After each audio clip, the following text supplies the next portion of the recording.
안녕하세요. 박하루입니다. 요 근래에 하늘이 정말 예쁘더라고요.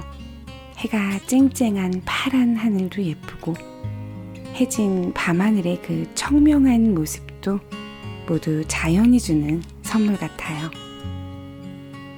여러분도 오늘 하늘이 주는 선물을 잘 받아보셨나 모르겠네요. 오늘은 유튜브 가전주부와 말 많은 소녀 채널을 통해서 현재 50만 명이 넘는 구독자에게 라이프 스타일과 자기계발 컨텐츠를 전달해 주시는 작가님의 에세이로 찾아왔습니다. 실제로 작가님이 인스타 피드에 올리는 글들을 보면 공감 가는 이야기들로 가득 차 있어서 좋아요 버튼을 그냥 지나칠 수가 없을 거예요. 최선을 다해 내 인생을 최고로 만들고 싶을 때, 스스로 원하는 삶을 그려나갈 힘이 필요할 때, 멋진 어른이 되는 법이 궁금할 때, 그럴 때 이 책과 함께 해보는 건 어떨까요? 오늘 함께할 책은 최서영 작가님이 지은 잘 될 수밖에 없는 너에게입니다. 11월 둘째 주 에세이 부문 베스트셀러 1위를 차지하고 있네요. 펴낸 곳은 북로망스이고요. 책은 총 271쪽으로 구성되어 있습니다. 그중 오늘 낭독해드릴 부분은 제1장, 제3장의 한 꼭지씩을 읽어드리도록 할게요.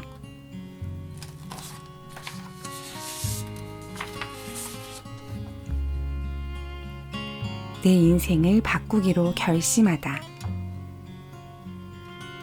어느 날 일을 마치고 집에 돌아왔는데 문득 눈앞에 보이는 모든 게 마음에 들지 않았다. 인터넷에서 대충 사이즈를 맞춰 산 제멋대로 주름이 잡힌 커튼. 마루업체에서 추천받아 깐 톤이 애매한 마룻바닥. 유행 따라 가성비만 따져가면서 산 통일성 없는 가구들. 인스타그램 어디에서 보고 산 액자들과 생기를 잃어가는 화분들. 우리 집은 언뜻 보면 괜찮아 보였지만 조금만 가까이서 들여다보면 취향이라고는 없는 사람의 집이라는 걸 알 수 있었다. 엉망은 아니지만 그렇다고 매력적이지도 않은 집은 마치 내 인생 같았다. 그럭저럭 남들처럼 살려고 발버둥 치던 내 모습 같았다. 나의 목표는 늘 1등이 아닌 상위권이었다. 1등을 하려면 너무 힘들 것 같았고 굳이 그렇게까지 해야 할 이유를 찾을 수도 없었다. 1등이 되어 시샘을 받느니 1등을 시샘하는 편에 서는 것이 마음 편했다. 하고 싶은 일보단 해야만 하는 일을 하며 살았고 갖고 싶은 것보단 사람들이 가져야 한다고 말하는 것을 사는 데에 익숙했다. 적당한 노력으로 얻을 수 있는 것들. 남들 눈에 이 정도면 괜찮겠지 싶은 것들로만 가득한 삶. 나는 늘 최선보다 차선을 택해왔다. 그렇게 택한 것들에 만족했다면 별 문제 없었겠지만 나는 늘 후회를 한 움큼 쥐고 살았다. 적당히 살아낸 내 삶과 적당히 만들어낸 결과물에 애착이 생길 리 없었다.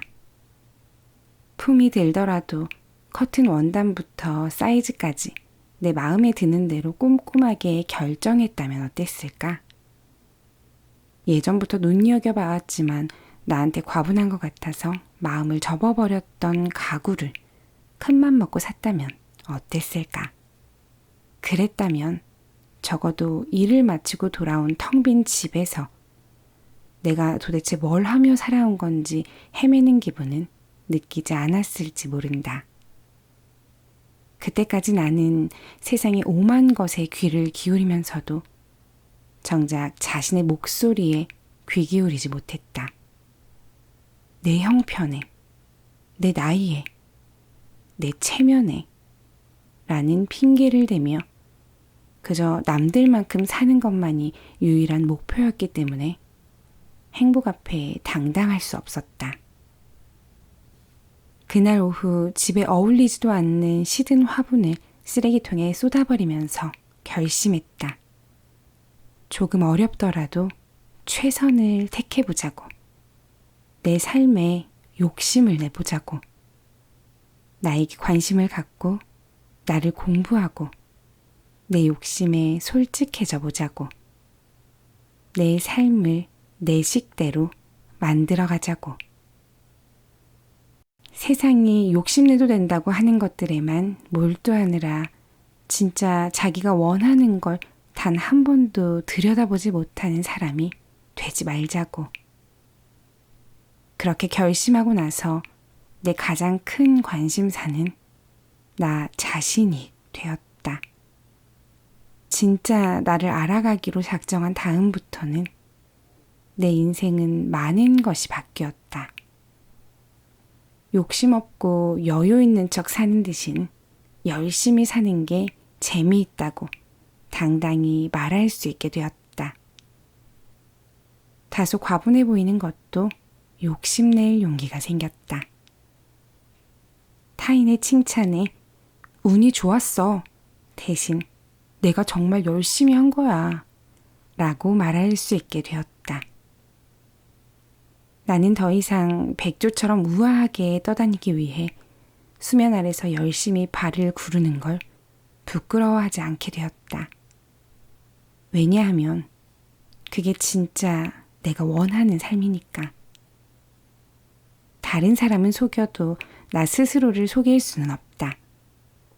계속 나를 부인하고 살다 보면 삶의 어느 지점에서 공허해지는 순간이 올 수밖에 없다. 운전은 내가 하고 있지만 내가 원하는 길로 가지 않는 것과 마찬가지니까.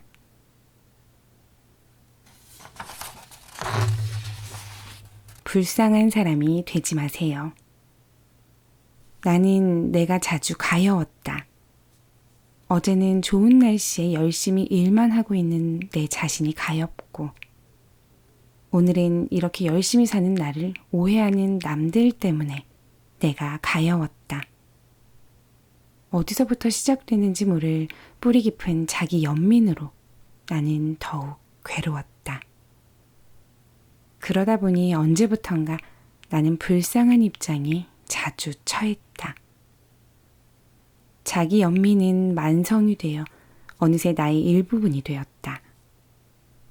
그리고 인생의 결정적인 순간에 불쑥불쑥 튀어나와 나를 불행으로 끌고 들어갔다. 남들보다 늦게 시작한 취업 준비는 몇 번의 계절이 지나도 끝이 보이지 않았다. 계절마다 옷을 갈아입는 나무들처럼 철철이 복장을 바꿔 입으며 열과 성을 다해 준비했지만 돌아오는 건 불합격이었다. 좌절이 반복되고 나는 지쳐갔다. 여기서 어떻게 더 열심히 하라는 말인지 도무지 일이 풀릴 기미가 없던 나는 또 스스로가 가여워졌다. 살면서 처음 마주한 무력감 앞에서 아무것도 할 수 없었다. 무언가와 제대로 겨뤄보지도 못했는데 나는 이미 진 사람이었다. 결국 엄마 손에 이끌려 작은 회사에 입사했다. 취업의 굴레에 갇혀 있다가 새로운 세상에 놓이고 나니 그제야 나의 행적들을 객관적으로 볼 수 있었다.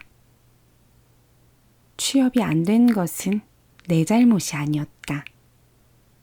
회사가 필요한 것과 내가 가진 것이 달랐을 뿐이지. 내 능력이 부족하거나 내가 못난 사람이어서가 아니었다. 그걸 알고 난 다음에는 회사가 필요로 하는 사람의 모습으로 나를 준비하기 시작했다. 그리고 나는 마침내 꿈에 그리던 아나운서가 되었다. 과거의 나는 불행이 영원히 끝나지 않을 것만 같아서 하루하루가 막막했고 불안했다. 세월이 흘러 나는 중요한 사실을 깨달았다. 불행은 내가 끝내는 것이지 끝나길 기다리면 안 된다. 어떻게든 방법을 찾아 불행에서 뛰쳐나와야 한다. 불행에서 스스로 걸어 나오는 것도, 행복을 유지하는 것도 모두 나의 의지라는 것을 이제는 안다. 인생이 내 선택으로 얼마든지 바뀔 수 있다는 걸 어렴풋이 알게 된 다음부터는 삶의 돌부리에 걸려 넘어지는 순간마다 스스로 일어서 걸어나가는 것을 연습했다. 처음부터 수월할 수는 없었지만 세월이 흐를수록 불행 안에 머무는 시간이 점점 짧아졌다. 그리고 지금의 나는 더 이상 불행에 걸려 넘어지는 것이 두렵지 않다. 예측하지 못한 불행이나 비상식이 만들어낸 부조리를 겪으면서도 자발적으로 그 안에서 머무르는 사람이 있다. 그러면 안 될 것 같아서, 그럴 수가 없어서 그 상황에서 벗어나지 않는다. 시간은 흐르고 그는 점점 자신을 둘러싼 불행과 부조리에 익숙해진다. 진짜 문제는 여기서 시작된다. 스스로를 불행 안에 부조리하게 대접받도록 내버려두면 그는 정말로 평생 푸대접을 받는 사람이 되어버린다. 그래서 절대 그렇게 내버려둬선 안 된다. 남들이 뭐라 해도 내가 싫으면 얼른 거기서 걸어 나와야 한다. 내 두 발로 씩씩하게 그 불행에서 최대한 멀어져야 한다. 내가 나를 구하지 않는데 누가 나를 구해줄 수 있을까? 불행은 사고다. 누구든 언제든지 이유 없이 불행한 일을 당할 수 있다. 어느 영화 속 유명한 비유처럼 초콜릿 상자 같은 인생은 나에게 언제든지 수많은 초콜릿 중에 맛없는 초콜릿을 건넬 수 있다. 그러나 그 맛없는 초콜릿을 입안에서 천천히 녹이면서 향을 느끼며 오래 고통스러워 할 것인지 아니면 먹자마자 뱉어버릴 것인지는 나의 선택이다. 주변에는 늘 행복해 보이는 사람들이 한둘쯤 있다. 드러내놓고 자랑하지 않아도 인생에 큰일 한 번 없이 무탈한 것 같은 그들에게는 정말 불행한 순간이 없을까? 절대 아니다. 가까이서 살펴보면 그들은 어려운 순간에도 허허실실 시트콤으로 승화시키며 잘 넘긴다. 불행에 잠식되지 않고 짧게 겪어내고 그곳에서 최대한 빨리 빠져나온다.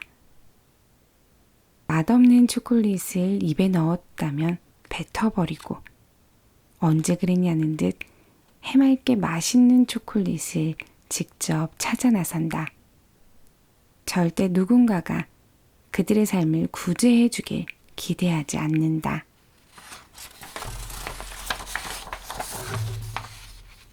나보다 오래 산 저 사람은 방법을 알고 있겠지. 나보다 똑똑한 그 사람은 정답을 알고 있겠지. 하며 허황된 기대를 품지 않는다. 그리고 그들의 인생에는 정해진 그림이 없다. 삶의 계획이나 방향이 없다는 뜻이 아니라 정해진 편견이나 틀이 없다는 뜻이다. 이렇게 살아야 해 같은 말버릇은 찾아볼 수가 없다. 그래서 갑작스럽게 인생에 일어난 사고 같은 변수를 만났을 때도 그들은 타고난 회복 탄력성으로 대처한다. 당황하거나 자기 부정, 자기 연민에 빠지지 않는다. 같은 환경과 조건 앞에서도 삶을 대하는 태도가 다르다. 그러니 이제는 인생의 초콜릿을 어떤 태도로 맛볼 것인지 정해야 한다. 나를 불행하게 하는 초콜릿을 입안에 오래 머금고 있을 것인지, 퇴에 뱉어버리고 맛있는 초콜릿을 찾아 나설 것인지. 나는 당연히 후자를 권한다. 그래야 예측하지 못한 일들 앞에서도 나는 나로서 우아하게 걸어갈 수 있다.